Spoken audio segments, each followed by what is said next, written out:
Sorotan selanjutnya, game online Roblox kini tengah jadi sorotan setelah Menteri Pendidikan Dasar dan Menengah Abdul Mukti melarang siswa untuk bermain Roblox karena banyak adegan kekerasan. Pemerintah pun tak ragu memblokir permainan Roblox jika terbukti mengandung unsur kekerasan. Roblox merupakan permainan platform game online yang diproduksi oleh pengembang game asal Amerika Serikat. Popularitas permainan game Roblox ini sudah populer sejak beberapa tahun terakhir di Indonesia, terutama di kalangan anak-anak dan remaja. Game ini memungkinkan pengguna untuk membangun dunia virtual sendiri, dan bahkan di dalam platform tersebut terdapat fitur obrolan yang beragam dengan pengguna lain yang ingin mereka ajak berkomunikasi. Menteri Pendidikan Dasar dan Menengah Abdul Mukti meminta orang tua mengontrol anak-anaknya agar tidak terpapar kekerasan di game online. Mendikdasmen juga mewaspadai game online yang bisa disusupi konten judi online. Kita pandu anak-anak kita ini untuk mereka tidak mengakses informasi-informasi termasuk game-game yang mengandung kekerasan. Apalagi, mohon maaf, sebagian dari game itu juga ada sudah mulai disusupi dengan judi online dan sebagainya, sehingga karena itu maka penggunaan gawai oleh anak-anak ini semaksimal mungkin dibatasi. Kontrol orang tua sangat penting agar Pemerintah tak ragu blokir game Roblox, apalagi jika permainan itu sampai memengaruhi perilaku anak-anak dan terbukti mengandung unsur kekerasan. Tidak hanya game Roblox, apapun itu. Berarti nanti apakah akan dilakukan pemblokiran terhadap game tersebut atau gimana gitu, Mas? Ya kalau memang kita merasa sudah melewati batas, ya apa yang ditampilkan di situ mempengaruhi perilaku dari adik-adik kita, ya tidak menutup kemungkinan kita mau melindungi generasi kita, nggak ragu-ragu juga kita. Kalau memang itu mengandung unsur-unsur kekerasan, ya kita tutup, nggak ada masalah. Menteri Komunikasi dan Digital Mutia Hafid mengatakan belum ada rencana pemerintah memblokir game Roblox. Kementerian Komdigi masih menunggu laporan evaluasi dari Direktorat Jenderal Pengawasan Ruang Digital terkait game Roblox sebagai acuan. Belum ada rencana, belum ada rencana sampai nanti ada kita lihat, kita evaluasi, kan ada Dirjen Ruang Pengawasan Digital yang terus memantau. Itu belum ada penyampaian dari Dirjen tersebut, nanti kita lihat.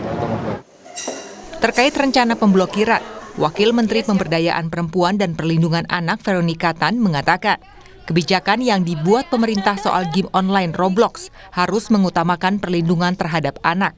Regulasi yang dibuat harus berbasis pada digitalisasi yang ramah anak. Karena di era sekarang tidak mudah untuk melepaskan peran digital dalam kehidupan anak-anak. Melarang istilahnya gini, kita tidak bisa menghindari anak dari digital. Jadi tapi bagaimana dari regulasi-regulasi yang dibuat untuk bisa mendukung supaya anak itu ramah di dalam ruang digital. Ya memang Roblox ini adalah satu platform, memang banyak sekali ratusan game di situ dan umurnya tidak tahu yang masuk itu. Nah, batas-batasnya itulah yang harusnya menjadi sebuah regulasi, dan tentu yang paling penting adalah bagaimana kita menggerakkan orang tua itu harus mendampingi anak. Rencana kebijakan pemblokiran game Roblox mendapat reaksi dari para orang tua. Namun demikian, jika Roblox diblokir, masih ada muncul game serupa lain yang memuat sisi negatif. Tapi belum pernah kayak mencoba untuk menguninstall Roblox itu ya, Mas ya? Sudah pernah. Tapi kembali lagi, anak itu kemudian karena sudah terbiasa bermain game ya, dia kemudian install ulang, dan meskipun usianya masih SD, sekolah dasar, ternyata ya mereka sudah terbiasa dengan gadget, sudah terbiasa dengan aplikasi, sehingga mereka bisa mencari sendiri, kemudian melakukan install ulang sendiri. Kalau saya setuju. Salah satu alasannya game itu memberikan candu yang agak adiktif gitu ya.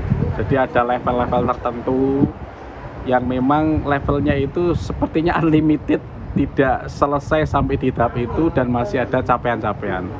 Itu kadang yang membuat salah satu anak itu jadi ketagihan. Psikolog anak, remaja, dan keluarga, Sani Budianti Hermawan dalam wawancaranya di program Kompas Siang menyebutkan bahwa dampak buruk game online membuat anak-anak tidak mau berinteraksi di dunia nyata. Iya, sebenarnya kita tahu ya bahwa permainan games itu membuat anak bisa jadi ketergantungan. Itu yang pertama sekali.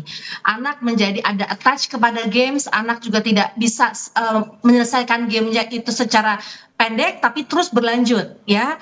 Dan game ini salah satunya yang memang lagi viral, di mana semua orang bermain. Bahkan kalau ada anak yang nggak main seakan-akan tidak era kekinian begitu. Jadi games yang sekarang ini itu yang kita khawatirkan ketika berbau kekerasan dan ada konten juga mengandung seksualitas begitu. Tapi yang terutama adalah bagaimana anak akhirnya attach dan kalau sudah ketergantungan, anak tersendiri tidak mau berinteraksi dengan yang lain, dengan dunia luar, dengan belajar misalnya, akhirnya konsentrasi pun semakin menurun. Nah ini yang juga menjadi masalah karena anak sendiri sudah merasa nyaman di dunia gamesnya dan berinteraksi di dunia gamesnya, padahal di situ banyak sekali mengandung unsur yang beresiko atau berbahaya.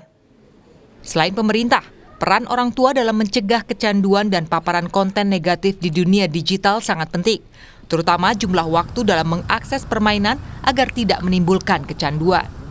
Tim Liputan, Kompas TV.